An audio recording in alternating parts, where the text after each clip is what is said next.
I saw you. I saw you, and it was like seeing a celebrity. So I was. Yeah.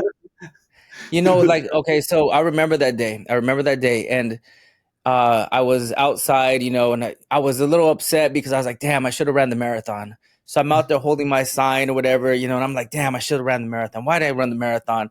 And, because I've run the marathon 3 times already. So I'm like, I should have ran it, but I didn't. And then somebody says, difficult yeah, student.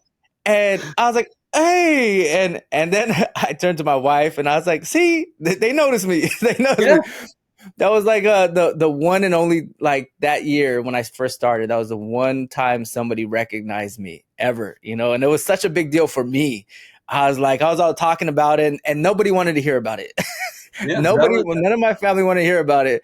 But I was like, Yeah. yeah, somebody recognized me, and they're like, get out of here. We know you. You're nobody. No, that was me. And so when I passed by that area again this year, I saw all of your signs. I saw Yeah, all of the people out there rooting for you, which is yeah. cool. And I don't think I saw you on the route this year, but this will be my sixth year doing the marathon with SRLA with That's Students Run awesome. LA. That's awesome. Like, this year, I ran with my wife on we ran the marathon this year. So, she's not a runner. She's like, you know what? I want to run the marathon. I'm like, all right, we're gonna train. And so we started training like in October. Like October, we were training just a little bit, and we got all the way up until, the marathon time. And she's not a runner. It took us 7 hours to finish the marathon, but we did it. And the marathon to me is, I love it. I love the marathon. I love planning for the marathon. Even those Saturday long runs, right? Those Saturday long runs where you're running, you have to wake up early, you're running 10, 12, 14 miles. Um, to me, it's so satisfying after when you finish. You're like, all right, I did it. It's done. 12 miles, 13 miles, 14 miles. But you said you ran it 6 times, or I see all the medals in the back. Yeah, so SRLA, we it's about 10, no, not 10, like eight runs a year, and we get about eight or nine medals a year. And they enter me into all these runs and stuff because I'm a coach, for free. But my wife and I still donate to the program because we think Yeah, it's an amazing program, and it really is. And they say that they're not a marathon running like organization; they're in it yeah, for character building, and that's yeah, oh, exactly what it yeah, is. So, yeah. and the long runs are, yeah, crazy. And I don't So think how? that's the thing. You need to know your why. Like, and for me, like for running marathons, you need to have your why. And Mhm, for me, it's the kids. For me, it's mhm. being able to be on the same level as them. So. Yeah, yeah, and how I could imagine. I've never ran SRLA, but I could imagine some of these kids who can't even think that. Oh, I can't even run 2 miles, Mister. You want me to run, 26 miles? I can't even run 2 miles. How big is it for them when they actually run a marathon when they've never ran more than 2 miles or something like that? Seeing, I have, like I've seen the kids finish and they get really emotional and they get Hmm. really, um, I think it's one of those things where it's like they realize that they can do hard things. That's right. They can do hard things, and and yeah, they can do this marathon. That's hard, but when things get hard in life, like they can get through that because they've done this marathon, and so Yeah. and I think that's what they realize after they finish. Yeah, I think that's what we all realize after we finish, right? Like, we could do a hard thing. When I ran it this year, usually, we're in the back of the, we're in the back, and there are kids that they're crying and they're running. There are kids crying and running, like, and they're hurting and they're running and they're trying their very best, and you could see the emotion, in them, and to watch them cross the finish line is pretty amazing. Just to watch them on the field, to watch them with their shirts, and they're out there running. It's inspiring. It's And, inspiring to see SRLA. and the community too, the community that brings out, just seeing all the parents out there, and a lot of the parents will just set up their own little snack station and just give it to any person in SRLA. So you Yeah. don't have to be from the school that they're from. They'll just be like, "Hey, you want some licorice, or you want some Gatorade or whatever?" Yeah. Because I have the shirt on, or something like that. So the community, it's like I don't know you, but I know you. Yeah. Yeah. So How did you said you got involved in it because you were a coach at the time, or? so I okay, so I spent 7 years teaching. The first 6 years I taught at Learning Works Charter School, which is the school at Homeboy Industries. Yeah.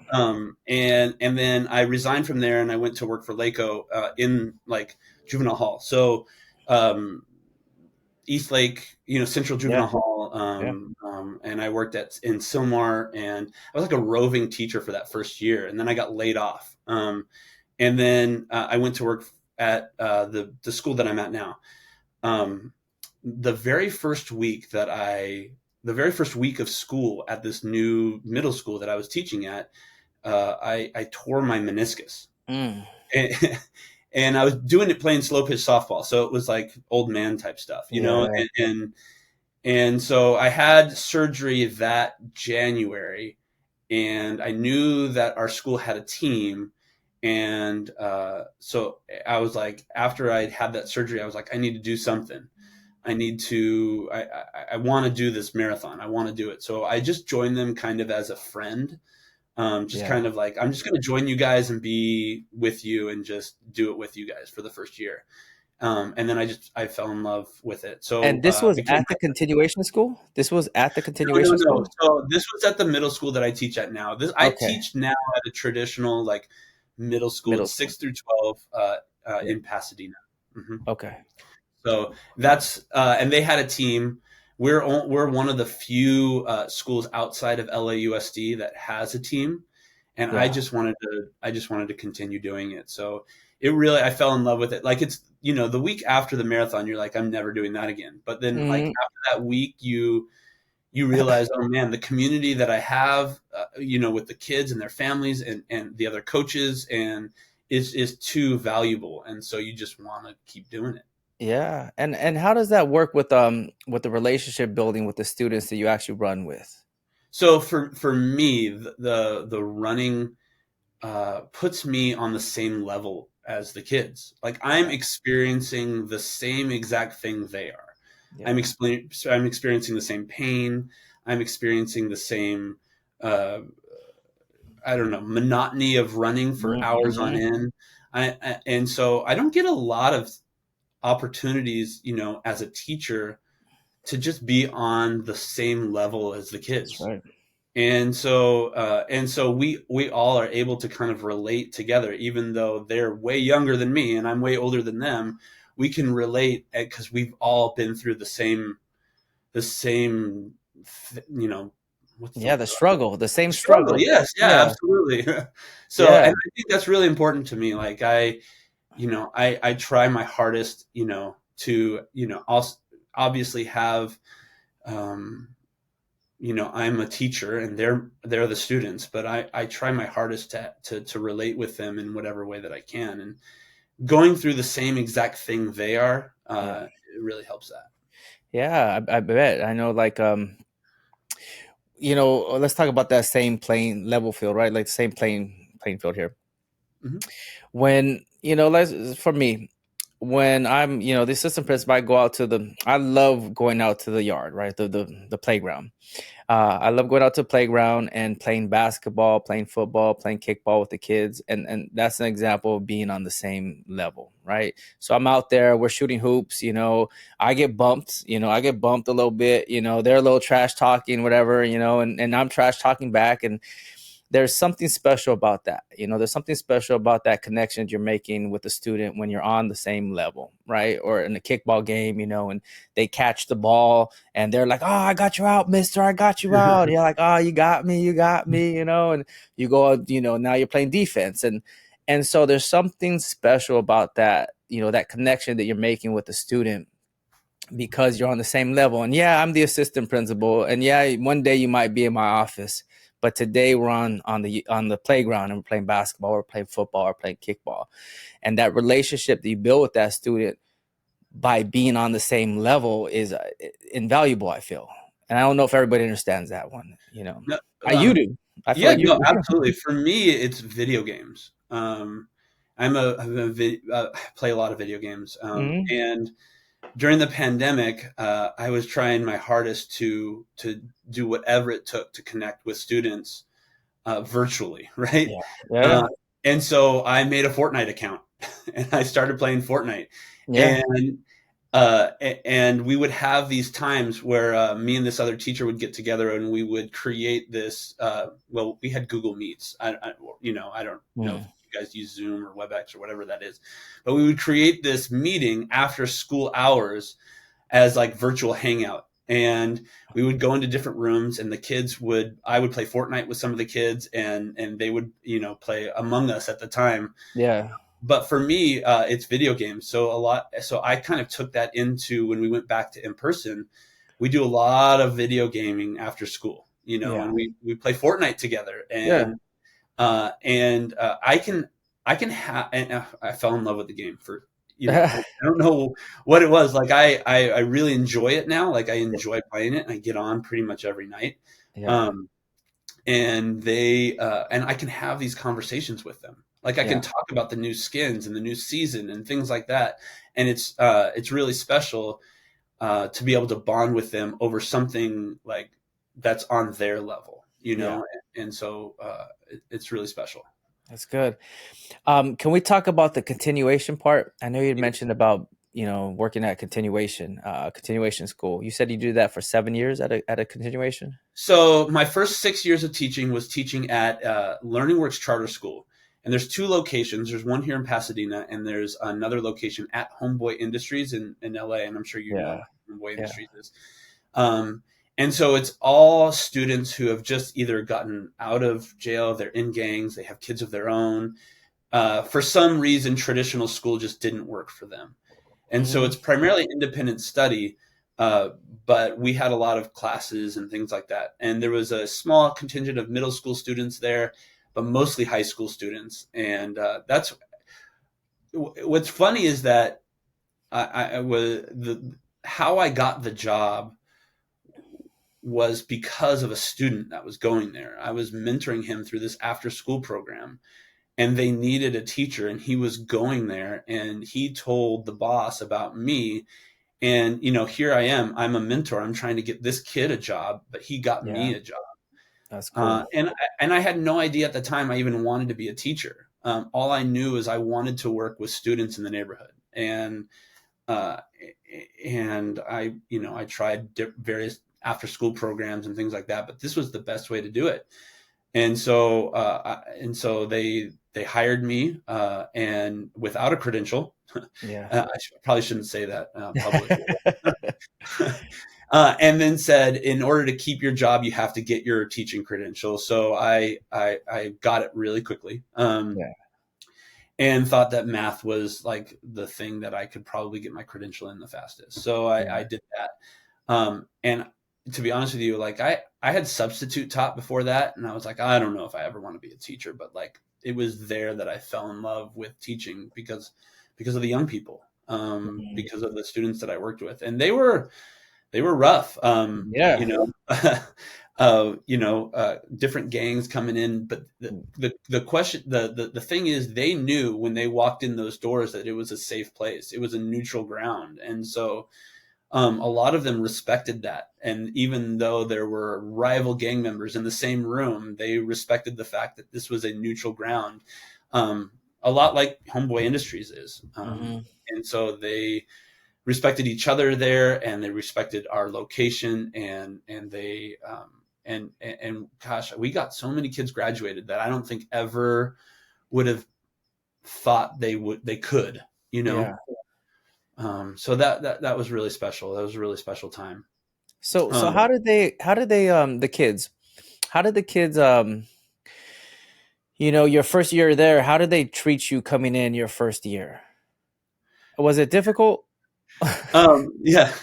So no, I mean, gosh, I can tell story after story after story about Yeah. um, uh, that. But it was when I started working in juvenile hall that I really can tell like just crazy stories. Um,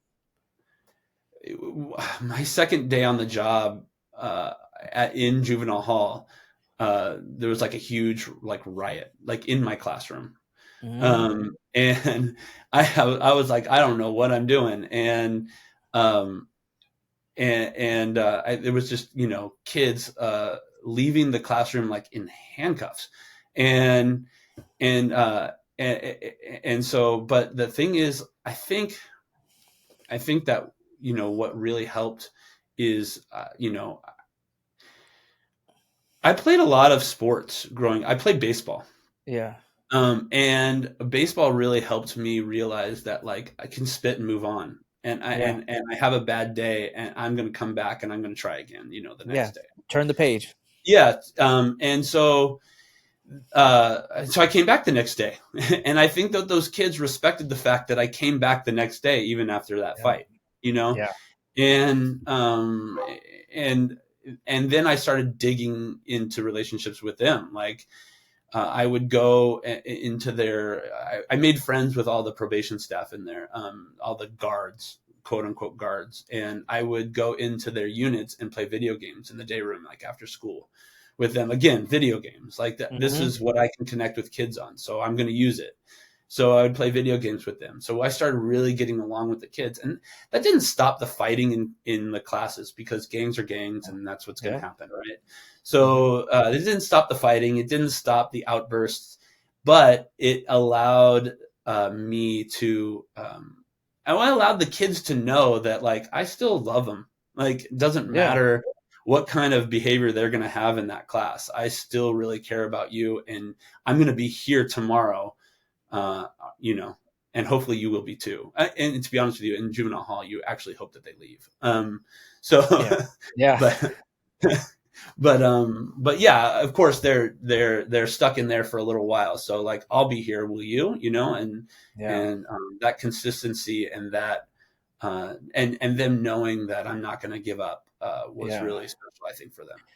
That's big, right? That's big what you just said. Like being telling us, sending this message to the students that you're not going to leave, that you have their back, that you're there for them for the remainder of whatever time that they're there at juvenile hall. I know that one of the things that when I was a classroom teacher, I tell the students, I was like, you're my student for the whole year. For the whole year, I'm not giving up on you. So you're gonna be with me for whatever fourth grade. You're gonna stay with me for fourth grade, and I'm not gonna give up on you. It doesn't matter what you do. It doesn't matter what you say. You're here. You're my student, and that's it. So I just want to make that real clear. You could mess up. You could call me a name, but guess what? Tomorrow I'm welcoming you back in the classroom, and I got your back too. When you're out in the yard and somebody's bothering you, somebody's picking on you, I'm gonna go there and talk to that student, right? And if I feel like the principal is saying something to you that might be a little off, I'm gonna, approach her and be like, oh no, he's good, I got him, and but you're my student for the entire year. And that's powerful, right? Because I feel like sometimes teachers are quick to this. Let's write these kids off with the students with difficult behavior. Let's send this kid out. Let's get him suspended. Let's move him somewhere else because he's disrupting the class so much and he's not welcomed here anymore. This student is not welcomed here anymore. And then what happens? The kid digs in his heels. He's like, all right, I'm not welcomed in here. Let me show you. All right, let me watch. When I come back, I'm going to make things worse for you and for everybody here in this classroom because you're trying to keep me out. So I'm going to make sure that I send the message that no, I'm going to be here and what are you going to do about it? And that's what happens. Yeah. That's what happens, right? And I would say that even after you say that you're my student for that year, for me, it's, you might not be in my class, but you're still my student. Mm-hmm. You're still my student. You're still, and you'll be my student for the rest of your life. Yeah. And I have students that are 30 now that, Mm-hmm. we get together and have a beer, Yeah. like, Yeah. and so, That's funny. and so, and I think the students, at least at my current school, they know that. They know that Yeah. you're gonna be my student for however long that we know each other. And if you stay Yeah. connected to me, then we, Yeah. I'll stay connected to you. That's right. And when I was a dean, it was like, all right, I'm a dean. I got grades 6 through 12. These are all my students. I was like, from 6th grade to 12th grade, you are my student. I'm rooting for you. No matter what you do, no matter what you say, I'm still rooting for you because there's always time for change. You could change things around. You could turn things around. And that was my thing with these kids. I was like, man, you know, you're still my student. You're here at the school. I'm here. We're together. And it's the same thing right now when I'm an assistant principal. Like, you know, it's grades TK through 6, and it's the same idea. Like, everybody here is important. Everybody here is welcomed.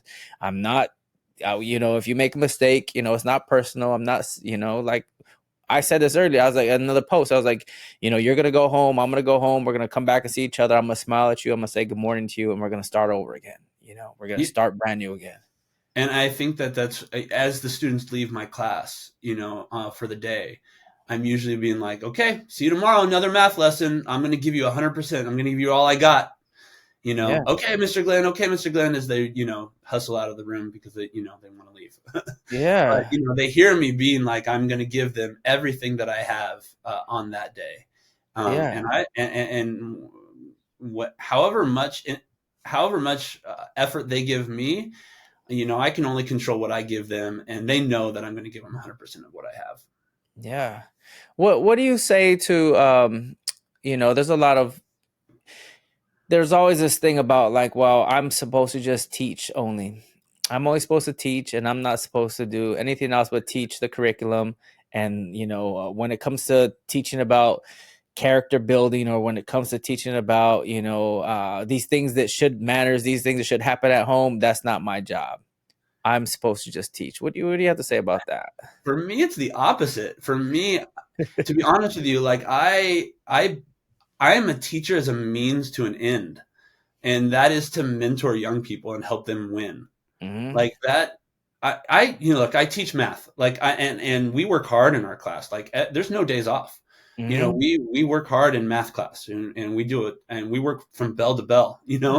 But I'll tell you right now that my favorite times are those times when the kids come in before school, at lunch, at nutrition, and my door is always open, and we talk. And it could be about video games, it could be about deeper life issues that they're having. But like my passion is not math. My Yeah. passion is mentoring young people and helping them win. Yeah. So, to be honest with you, like I, it's hard for me to understand the people who see teaching as just a job, Yeah. and see it as just a paycheck. Although I don't judge those teachers for that, it's hard for me to understand because of how I think about the job. Like when I worked in juvenile hall, like I felt like it was an honor because those kids, they don't get to see anybody but their parents from the outside, Mhm. but they see me every single day. Like I'm allowed in and I'm allowed into their life, and I'm not their parents. Yeah. Like it was special to me. Like, and that's how I saw it. And to be honest with you, that's still how I see it, even with these middle schoolers. Like it's an honor to be a part of their life. Yeah. Um, and not every adult is allowed into a school, and not, Mhm. and I am an adult that's allowed into the school. I teach them math, but I'm also able to be an influence. And to be honest with you, like I get paid to do that, Yeah. Yeah. like I get paid, and and the pay could be better, but Yeah. I'm okay. Yeah. Like I'm out when I was even to this day, I'm trying to teach, you know, good character. I'm trying to teach people how to be respectful. I'm trying to teach people how to be responsible, how to have, you know, be resilient. I'm trying to teach people how to communicate properly. I'm trying to teach kids how to work together as a team, to get along. You know, we're a community, and that's what I'm trying to teach, right? And as an assistant principal, that's what I'm trying. So when the kids get sent to my office, all right, here's a lesson. It's lesson time, right? Let's learn something right now, right? You guys sent to me for this reason. Okay, let's talk about that. You know, it's never um I'm here to make sure that you're punished harsh enough so that you will never ever do this ever again. It's never that. It's and never that. and that never works. Yeah, it Never doesn't. works. It doesn't. You know, like I'm gonna give you whatever amount of detention time. You're gonna get suspended. That's never my thing. My thing is like, okay, you made a mistake. I make mistakes. your teacher we all make mistakes. Let's fix that, right? Let's sit down, let's talk about it. What did you do? What kind of harm did you create? How are we going to repair this harm? Okay, and it's not emotional. I'm not here to yell at you or scream at you. You're not going to trigger me to be upset now. And no, we're going to talk this out and we're going to learn something here. And and it was the same thing as a classroom teacher. I taught math and science. I taught middle school. I was a middle school teacher for 6 years. I taught math and science. And yeah, I'm teaching math, but I'm not teaching math. I'm teaching about relationship building. I'm teaching about resilience. I'm teaching about like, how do you be resourceful? You don't understand that? What are you going to do to be resourceful? You don't get it? What are you going to do? Are you going to look it up? Look on your book. Talk to your neighbor. Be resourceful. Because yeah, we're learning these fractions, but being resourceful is so important. I'm teaching that. Mhm. So that's how I saw it. I don't know. For me, it's teaching them that, especially in math, right?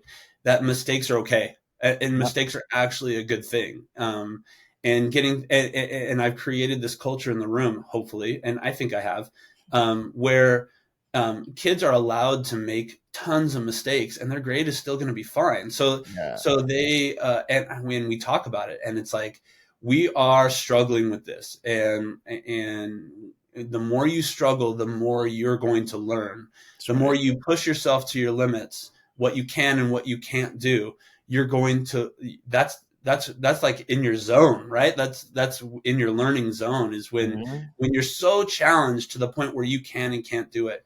And you just try again, and you try again, and you try again. And like I said, turn the page, right? If you get something wrong, or if you get a bad grade, let's turn the page, and Mhm. Move let's on. let's try again the next. We're not there's no I don't understand how to do this is not a good enough excuse not to try. Yep. um Mhm.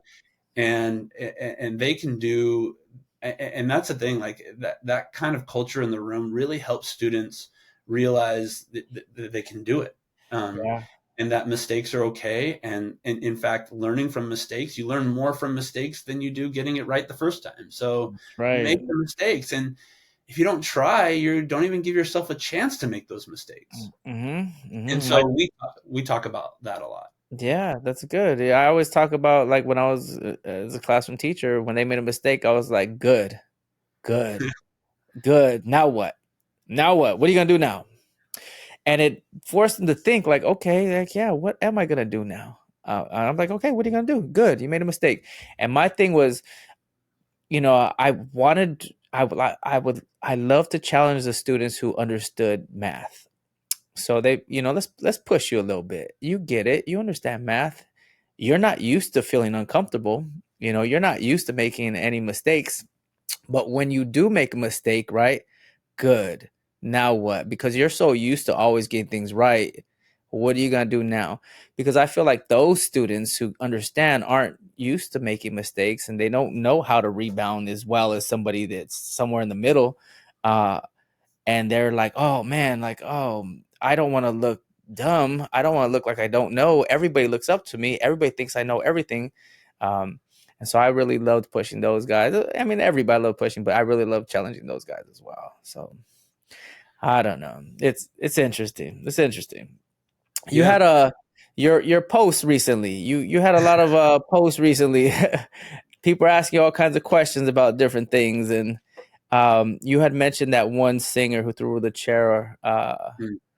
Yeah, and there's so many TikToks and about that, and about how well, what about a student who throws a chair, and what is their punishment, and what do you think about that?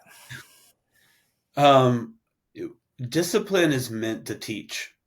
uh, Hmm. you know um And I think the goal of a school, and the goal for me as a teacher in my classroom, is to teach, right? And if we're just handing out punishment that doesn't teach, that's not discipline, that's just retribution. Yeah. That's just getting back at the student for what they did. And it doesn't teach the student anything, and it leaves the victims, whether it be the teacher or the other students, like unsatisfied, because things are not made right, you know? And so if a student throws a chair in a class, you know, the best thing to do is to, repair the harm done, Yeah. and make sure that student is calm enough to come back to class.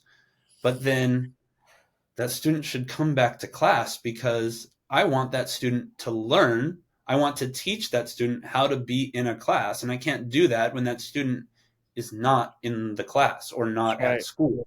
So for me, like I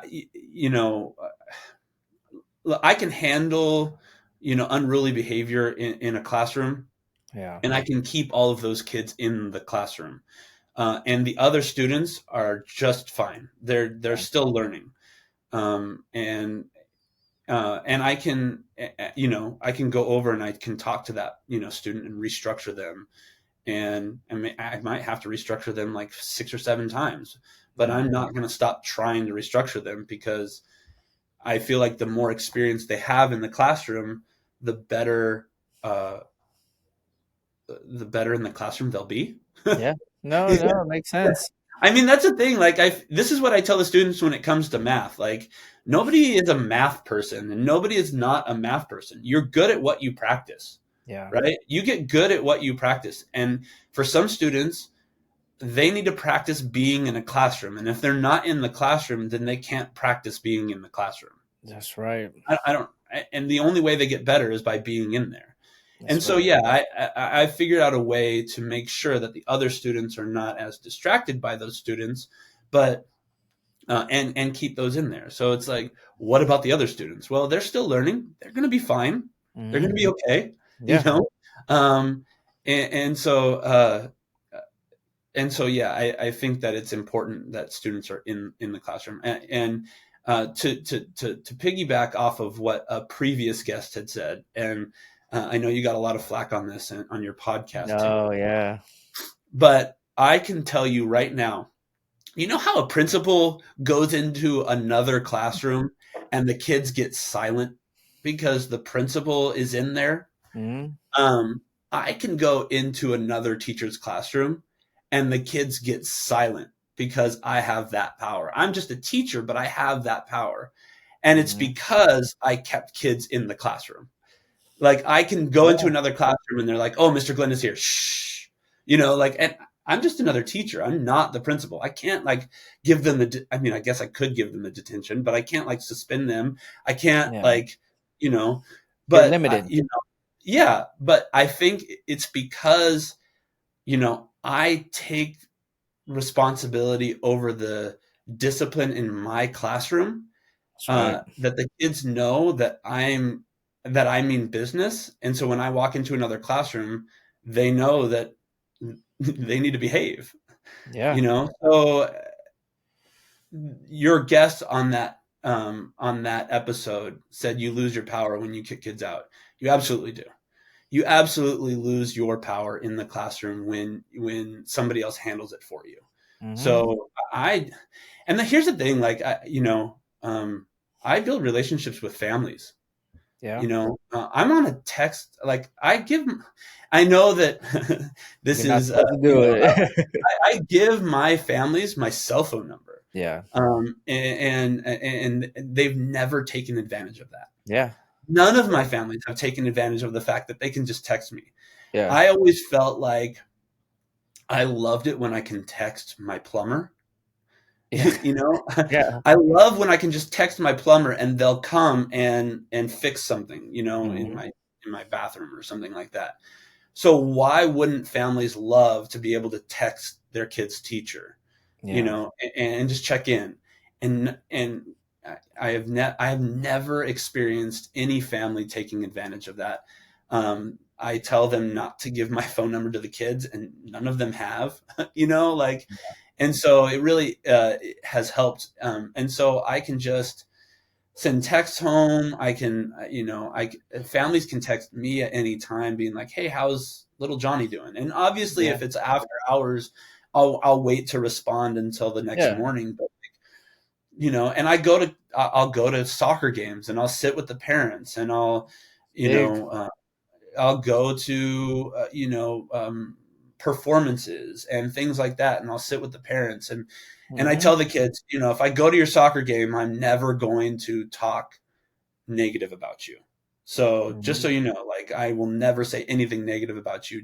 But the thing is, like when I sit with the families at the soccer games, and I make sure I do, we just talk about life. Like Yeah. I don't think those families ever ask me about the kid. We just kind of talk about shows we're watching and things like that while we're watching their kid play, soccer or Yeah. whatever.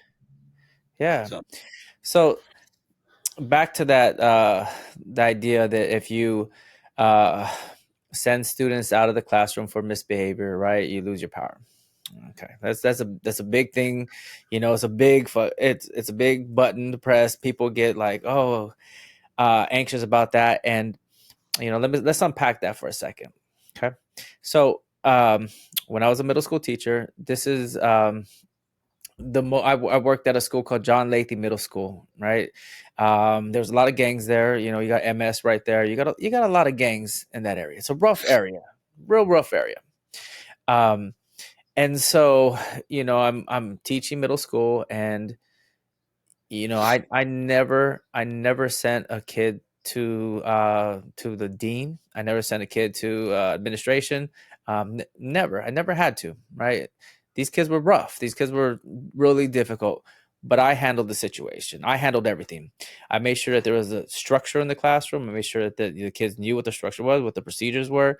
I made sure that I handed out my own consequences. Like, oh, you're gonna wait. You owe me 2 minutes right here. You owe me 5 minutes. You're not gonna leave the lunch right now. You're gonna stay with me. Oh, I gotta go next period. Okay, that's fine. I'll see you at the end of the day. You're gonna come back at the end of the day. You're gonna sit in here for 5 minutes. We're just gonna talk, but I need you to come back.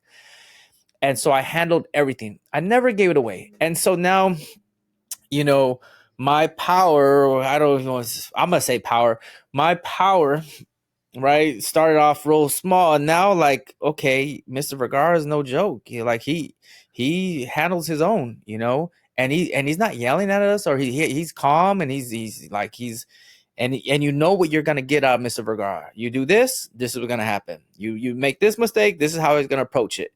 There's no surprises. This is what's gonna happen, and it's real clear, real clear. So I had no pride, and I never wanted to send. And I'd handle other people's problems. Like, give me your kid, send him over here. The dean would walk into my. I'm gonna get my dean to be on here. The dean that was my dean at that school, but now he's in operation. He's big time now, but I'm gonna get him on my podcast. But the dean would walk in. He would drop off. He'd be like, "Mr. Vergara, can I drop off this kid in your classroom?" Yes, drop him off. He'd sit in the back of the classroom. I walk over there and I build a relationship. I'd be like, I walk over real quick. The kids are working. I walk over real silently and I'd be like, "Hey, how you doing? My name's Mr. Vergara. I'm glad you're here at the class. I'm glad you're here in my class. You good? Need anything? You good? All right, cool. I'm gonna go ahead and teach the class, but I just want to let you know you're welcome to this classroom. All right, you're good." He's like, "All right, I'm good. Thank you, Mr. Vergara." I go back and I teach. The most difficult kids would get sent to my room, and that's all I did. I'd be like, "Hey, you good? My name is Mr. Vergara. Welcome to my classroom. Do you need anything? You want to join in the lesson? No? Okay, cool. Then just sit back. You're cool. We're good." And then, now you got this reputation of like, man, he handles his own, right? He doesn't send anybody out. He doesn't send anybody out. And so, okay, so then you got the other teacher across the hallway who's always on the phone. "Oh, he's out of his seat. He's out of his seat. Come get him. Come get him. Oh, he didn't turn his homework for 2 or 3 weeks. Like you need to talk to," like, not handling their own problems, right? And so, now the kids are just running amok over there. They're like just running her, and they know they can run her, and that's what I saw, and that's where I felt like I started to realize, like, I'm keeping all this power. I'm keeping all of it. I don't want nobody to have this. I don't, I don't want the dean to walk in here and then all of a sudden they sit up straight. No, Mr. Vergara is in this room, and I don't care who walks in the back room, the dean, the principal, the assistant principal, whoever, the superintendent. You guys are looking up this way. You're here in my classroom. You're looking this way. That's what I was doing, right? And I was young, so I was like this power hungry guy at the time. I guess I'm in my like late 20s, going into my 30s here, and I'm like, oh, I got this, and I'm trying to be all in control. But the truth is, you want to keep your power as a teacher. And I get, you send stuff to the principal, the assistant principal, dean, things that you can't handle, things that are considered criminal, drugs, alcohol, harassment, weapons, knives, guns. Um, you send all these things that are like, if there's a fight, that's an assault. You're gonna go. If somebody throws a chair, okay, that's fine. You hurt somebody, you're gonna go see the dean, because I don't. You might have to deal with the authorities. The police might get involved in this, so you're gonna go because you hurt somebody. Theft, they stole somebody's iPhone. Okay, that's theft. You're gonna go. Other those, besides those things, I'm handling everything else. And guess what? If I feel like I'm talking too much, but um, if I handle my own, these kids aren't gonna bring. They're less likely to bring a gun in my classroom if I'm handling my own. If I'm handling my own, they're less likely to smoke weed in the back of my classroom. If I'm handling my own, they're less likely to fill get their Gatorade bottle with alcohol and then mix with Gatorade and then they're back drinking it, right? They're less likely to do that, right? Because I'm handling my own. They're less likely to say these harassing comments to girls in the classroom, because they know they can't get away with that here. They know that these rules have been established. Mr. Vergara doesn't play. He's not going to allow it. He's just not going to allow it. And so I kept all the power, you know? So I for me, I've had a lot of, and this is previous years, I've had a lot of behavior where they are going to attempt to try to get kicked out of the room. And when they know that I'm not going to kick them out of the room, like that behavior kind of settles. Like it doesn't happen as much because they know that they're not going to get the rise out of me that they might get out of other teachers. mhm. And so a lot of the time the behavior is actually because they want me to kick them out and I don't do it, and they're and they don't, and so they're not, they don't win that, I guess, that Yeah, battle. yeah, And and so that I think that's for me, that's that, I think that they realize that, I'm just going to work with you here. yeah, I'm going to keep you here, and you're, if you're going to be distracting, then that's fine. I'm going to keep teaching, mhm, and these other kids are going to learn, and I can do that. I can keep teaching. The other kids can learn, and and I'm going to restructure you over and over and over and over and over and again. And even if your parents don't help, like, I'm yeah, going to still call them in for a meeting, and I'm going to build a relationship with your family, mhm, and that's really what it is. And when I call the parents in, if I know that, and this is, they talk about a lot of the comments and stuff like that, talk about, parents, and the parents are to blame. The parents are to blame. The parents are to blame. And what I've noticed about parents is that they're overwhelmed. Like, and something happened to where, their son or daughter, is the way it is. But like, I've had some parents be like, I'm doing the best I can. And I'm like, that's all you can do. And I'll do the best I can. And I'm not going to give up on your son, or mhm, your daughter. I'm not mhm, going to give up on them. I'm going to keep working with them. yeah, And I feel like, if we can change systems so that parents can parent easier, then parents will parent better, mhm, or they'll be more of what we want as a parent, and I think yeah, that's really subjective. yeah, Um, so yeah. It's rough, as a parent. Like, so let's say, I work.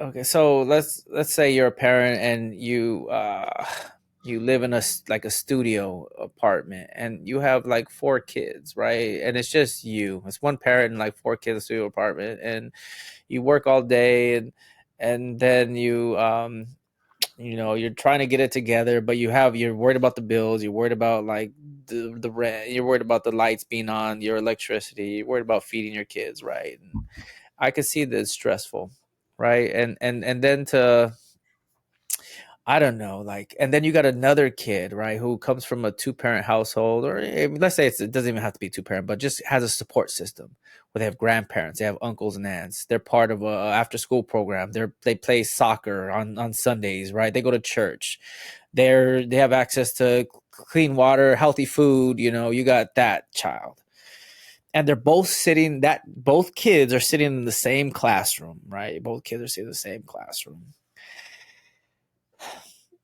You as an educator, I feel like you have to recognize that, like, okay, these kids didn't choose this life. This kid who he lives in a studio apartment and they're barely scraping by. He didn't choose that. So he's in my classroom. So I'm gonna make sure I take care of his needs. I'm gonna make sure that if he's not receiving something at home, I'm gonna make sure that in this classroom, I'm gonna help him out. I'm gonna help him out. And maybe this kid over here, this kid, he looks fine, and he might not need me as much as he just needs me to be a good person, to say hello, to be a good teacher. He just needs me to educate him. This one right here is there's a lot of gaps, there's a lot of holes, and let me help him fill those holes as best as I can. I think those are the kids that uh, I I dig deep with them. Yeah. Those are the students that I really want to build strong relationships with. So I'll Mhm. try and find anything I can to relate with those students. Um, because yeah, and I found that some students just want a working relationship with you. They Yeah, just want that teacher-student relationship, and that's it. And that's fine. That's yeah, fine. no, Like, yeah. look, I have 160 students. Like I Yeah, can't build deep relationships with every single one that's of right. them. And so I'm going to pick the ones that I need to build relationships with, and I'm going to build relationships with them.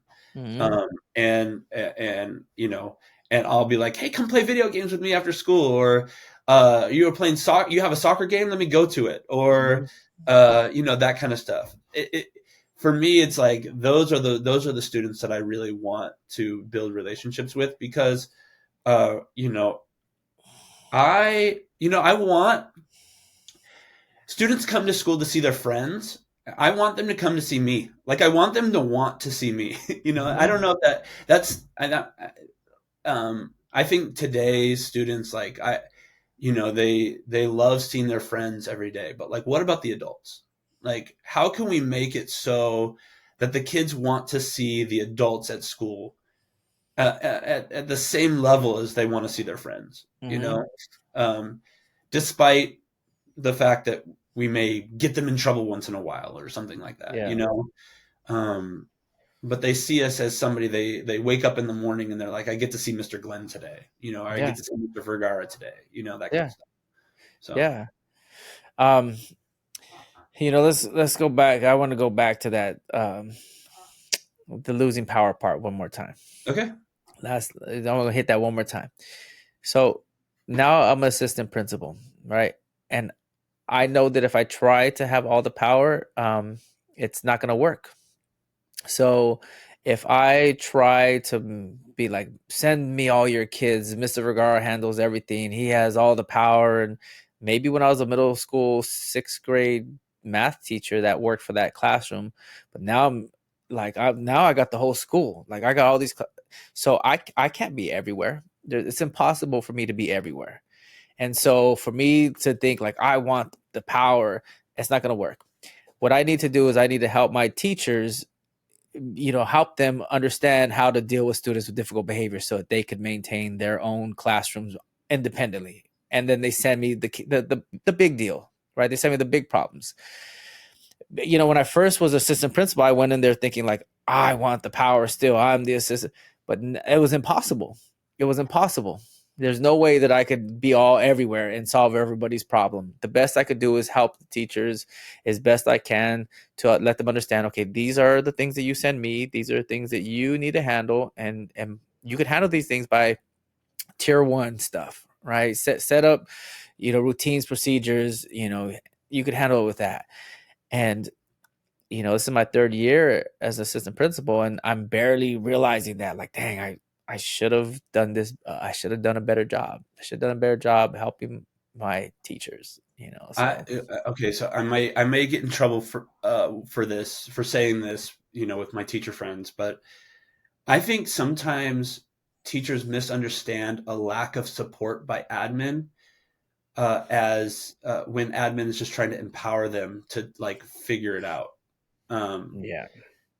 so because I'm a this year I'm an induction mentor, Hmm. and so I mentor four brand new teachers, and they're dealing with that's a thing, like they're so overwhelmed with classroom management, you know, um, and it's hard for them to think about like how they're going to deliver their subject, how to and so we talk a lot about classroom management, and one of those teachers that I mentor is at the same school as me, and I constantly want to just go in there and get the class settled for her. Yeah. But I always think that there's no, like, if I do that, she'll never figure out how to settle the class herself, you Yeah. know? And I want her to, so my goal is to be a support and to be like a venting post, like, Hmm.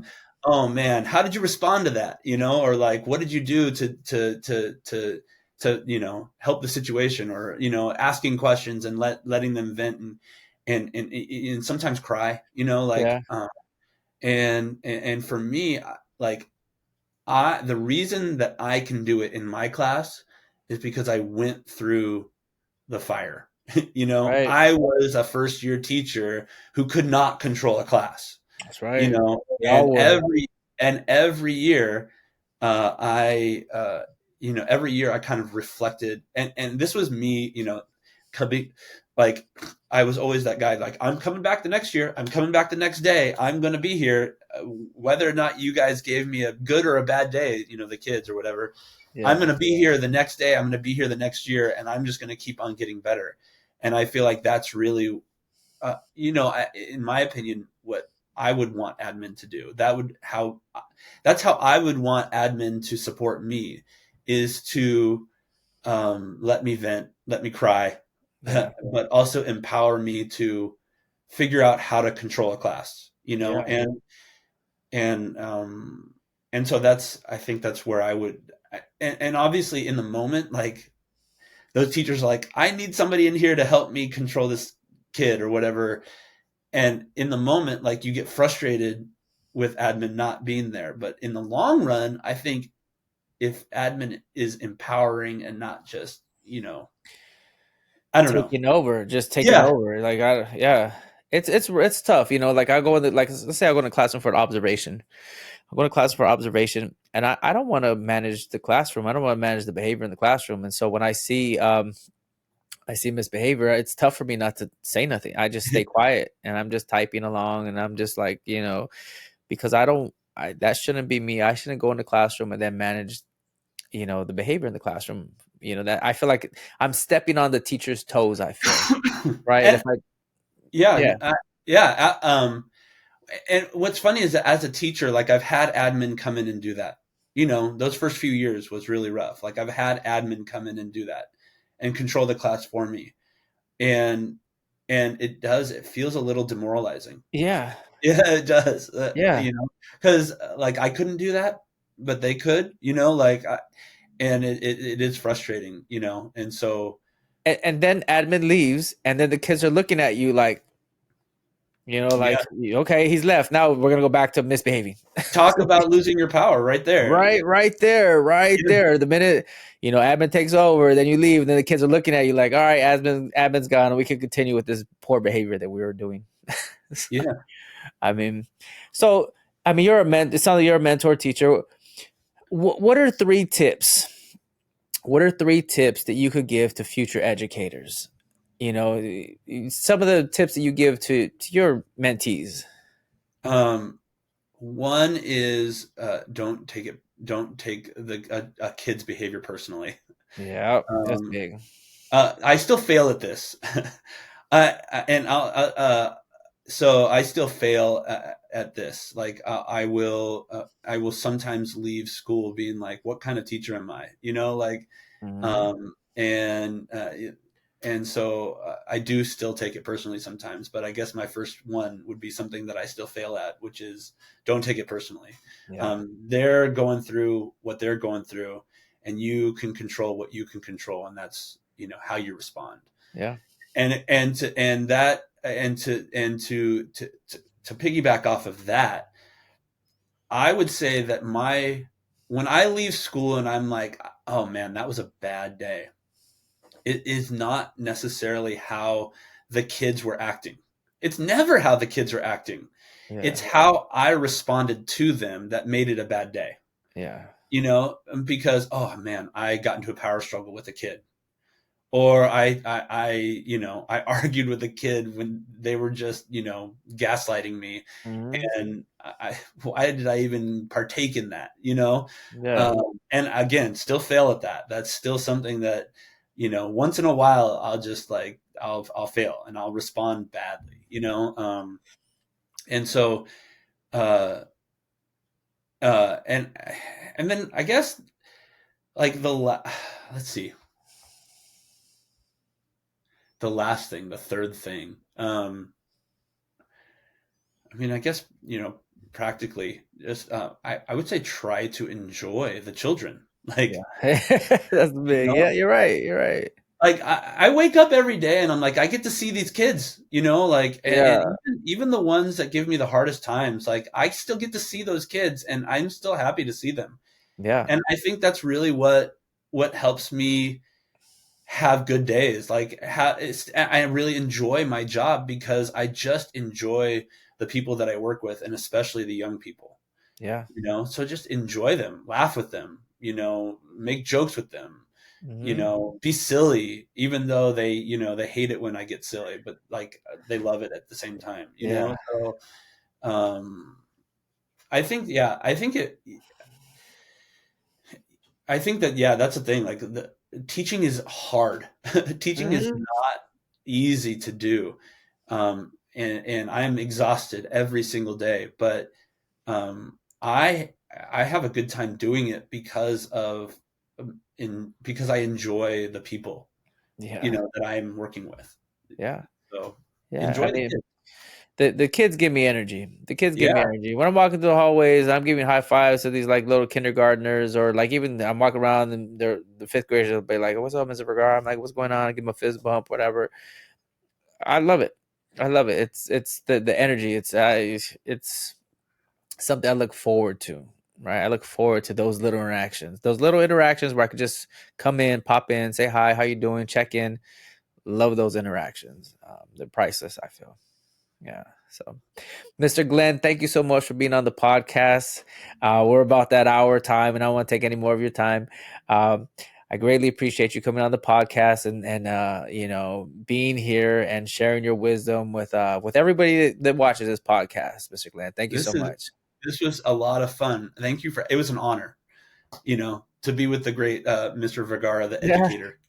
And that's the thing. Like I was a fan long before you asked me to come on this thing, so I was a big fan of you.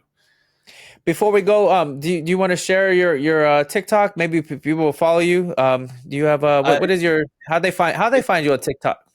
It's just at Eric Glenn, EricGlenn